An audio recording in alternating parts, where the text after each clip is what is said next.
60 seconds. I don't want to have to cut off your speech. I don't want to end up losing part of your message. Questions. Question orale, the Honourable Leader of the Opposition. Mr. Speaker, 38% of Canadians are worried more about money than anything else in their lives, more than their health or their kids or their relationships. What does that tell you? Over 20% of Canadians are skipping meals because they can't afford to eat. They don't need a top-up check from these big spending Liberals. What they want is the price of gas, food, and housing to go down, or at least stop going up. So what are these Liberals, who don't think much about monetary policy, going to do to stop the rising cost of everything? Honourable Deputy Prime Minister.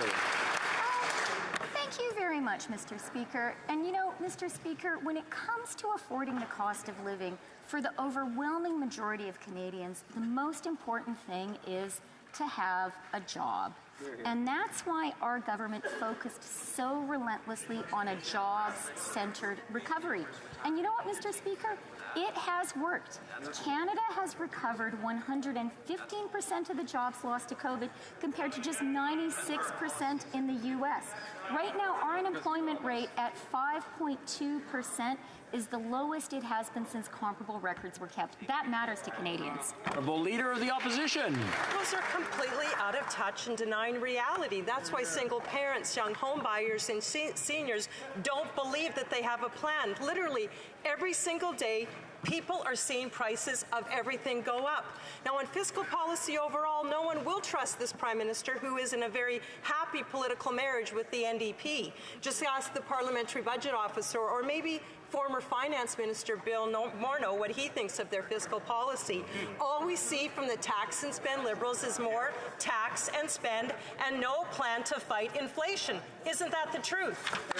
The Honourable Deputy Prime Minister. Mr. Speaker, I'm really glad that the member opposite spoke about seniors, spoke about parents, spoke about people struggling to pay the rent. Because thanks to our policies in this year's budget and last year's budget, there are measures directly focused at helping them. Canada Workers Benefit for low-wage Canadians. A family of 3 will get up to $2,300 more this year. Seniors, 10% increase in the OAS. That's $815, Mr. Speaker. Honourable Leader of the Opposition. Speaker, families and leaders across the country are tired of seeing repeat offenders in their communities terrorizing them with guns. Conservatives are tired of it too. We are all tired of the Liberals' soft-on-crime approach. The Liberals' so-called gun ban is a joke and will do nothing to stop the violence. Just ask frontline officers. Why do these soft-on-crime Liberals think it's okay for drug dealers to shoot up neighborhoods using stolen and smuggled weapons and then be let out on the street literally sometimes the next day and do it all over again? Why? The Honourable Deputy Prime Minister.